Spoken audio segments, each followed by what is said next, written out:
A very good morning. So, today we are going to discuss a new concept, right? After ecological factor and law of tolerance. So, today, adaptations in plants based on the plants or a living organism where they live, right? The environmental condition, the environmental factors, right? That is nothing but a adaptation. Mainly, an adaptation is a in a biological, an adaptation is a form of change that is maintained by natural selection process.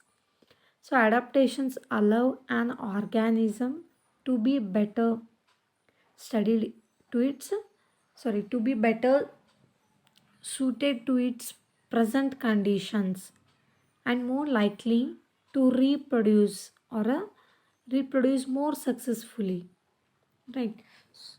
So, for plants, changes in environmental conditions would be caused by different factors, right? For example, a decreased availability of water or even an excess of water within its natural habitat, and plants with adaptations that are better suited to these new environments may do better than those without, right? And eventually the whole population will inherit this change. So there are several different ways of classifying adaptations based on the condition they respond, right? So here mainly we categorize the plants in two adaptations. One is a hydrophytes and a xerophytes, right? Here two categories are made in plants. One is a hydrophytes and another one is a xerophytes. So first we discuss about hydrophytes. Hydro nothing but here aquatic or a water. So the plants which grow in water partially or it may be completely, they are known as aquatic plants or hydrophytes, right? Water may be fresh or a saline, so which the plants grow in water, we call them as a hydrophytes or aquatic plants. So the morphological adaptations of a hydrophytes here, the roots may completely be lacking or feebly developed, right? In hydrilla they are they are not properly developed or they may be completely absent. Root hairs are absent or they feebly developed. Root caps may be absent or root pockets are present here. And roots are generally fibrous type and adventitious and branched or spacely branched. So the stem is long, slender, or a weak, spongy, and a flexible type. In aquatic plants, the stem is actually long, slender, and it is so spongy, flexible type. And in it is in the submerged hydrophytes. But in a free floating, right, the stem is short, soliniferous, thick, and spongy with extensive parenchyma tissues, right, in the free floating. So root to shoot, the ratio is less than 1, right? Leaves may arrange in alternative phyllotaxy or a opposite or in a world.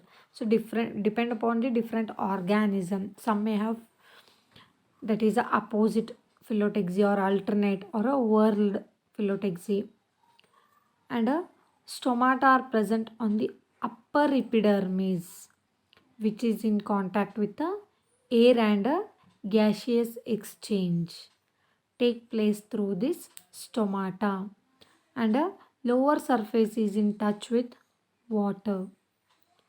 The upper leaf surface is floating leaves are coated with a wax to prevent wilting here. And in partially submerged plants show heterophyly, that is the presence of different types of leaves. The entire plant body covered with mucilage, that is a duct. The flower and seeds are less abundant in nature, and here reproduction is mainly vegetative type of reproduction.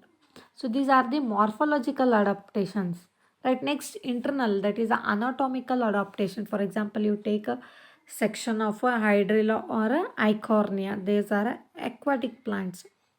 So here, that is a hydrilla. It is an excessive development of parenchyma and elaborate system of arenchyma, because here they are a aquatic plants. Here a space are huge, right?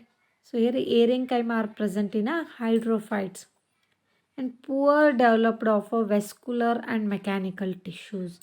Mechanical tissue and vascular tissues are poorly developed and cuticle absent, or it may be poorly lesser form.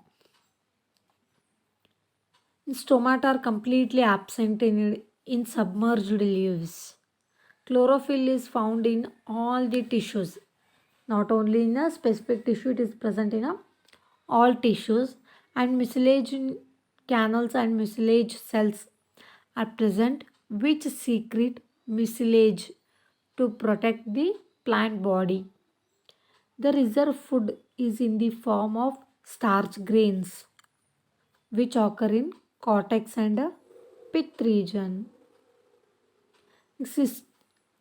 Cystioliths, that is a scleroids type of a various shapes, are seen in leaves and other tissues, that may be starch shape or any other shapes here.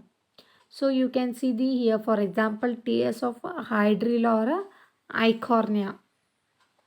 Here vascular tissues or a mechanical tissues are they are not well developed because in the aquatic plants here.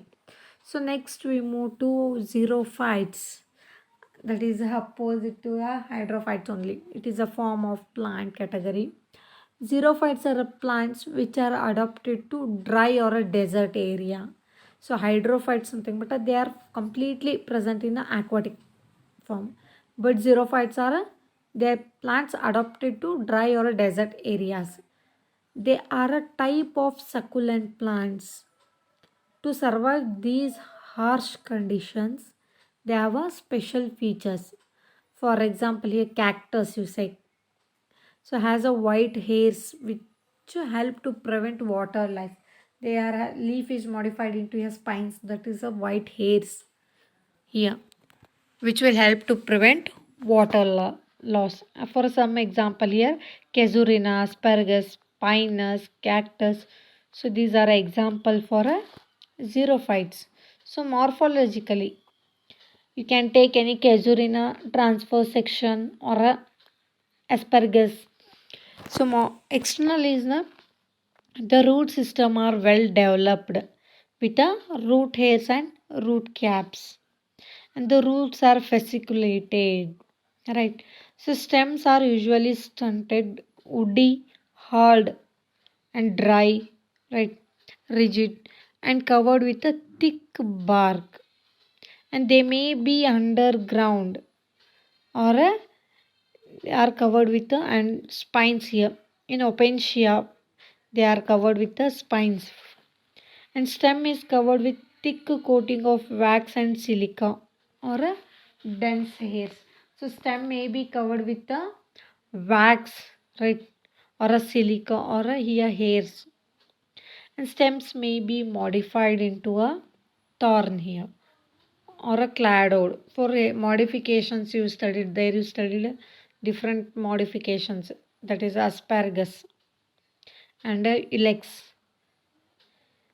Leaves are very reduced, small, scaly, like sometimes modified into spines. For example, cactus here, leaves are modified into spines.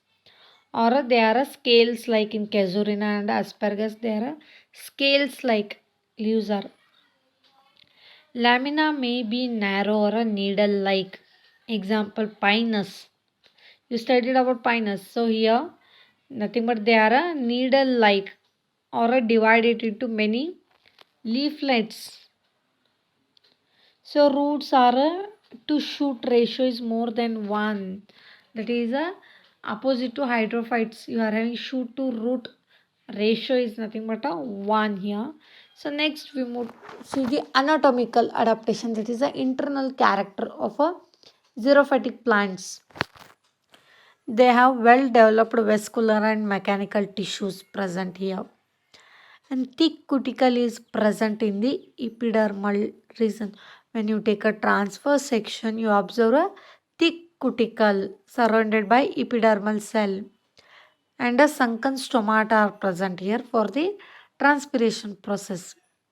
Leaves are succulent and a multi-layered epidermis is present in the nerium. Sclerenchymatous and several layered hypodermis are present. Mesophils are well developed here and they are well differentiated. That may be pellicide and a spongy. Spongy parenchyma and pellicide parenchyma both are present here. The stomata opens during night hours and they are closed during daytime, right? So this unusual feature is associated with metabolic activities of these plants, and the chemical compounds of a cell sap are converted into wall forming compounds. Those are nothing but a subrin or a cellulose compounds. Some enzymes such as catalases, peroxidases are more active in xerophytes than in the mesophytes. The capacity of xerophytes to survive in long period of drought is due to the resistance of the hardened protoplasm to heat and designation. And xerophytes have very high osmotic pressure, which increases the turgidity of the cell sap. So these are the internal, that is the anatomical adaptation of the xerophytic plants. Any one you take, that is a nerium or pinus, cactus. So today we discuss about hydrophytes and xerophytes. Now we see the difference between hydrophytes and xerophytes. Here in hydrophytes, roots lack or they may be feebly developed. But in xerophytes, the root system is well developed. That is nothing but tap root system. Root hairs are absent, but in xerophytes, root hairs are present. And root caps are absent in hydrophytes and they are present in the xerophytes. And in hydrophytes, the roots are adventitious and a fibrous type. But in xerophytes, roots are fasciculated. And stem is here in hydrophytes, that is a free floating plant. That is of a short spongy, and another one is a submerged plants, you can see. But in a xerophytes, the stem is woody, covered with bark, or a may be modified into thorn or a cladodes, like in asparagus. And here root to shoot ratio less than 1 in hydrophytes, but in xerophytes root to shoot ratio more than 1. And the leaves are floating with stomata, but in xerophytes small scaly like leaves are present, and the entire plant body is covered with mucilage in the hydrophytes, but in xerophytes mucilage covering is absent. So this is about the main difference between hydrophytes and xerophytes, right? So I think you understood the adaptations. Thank you.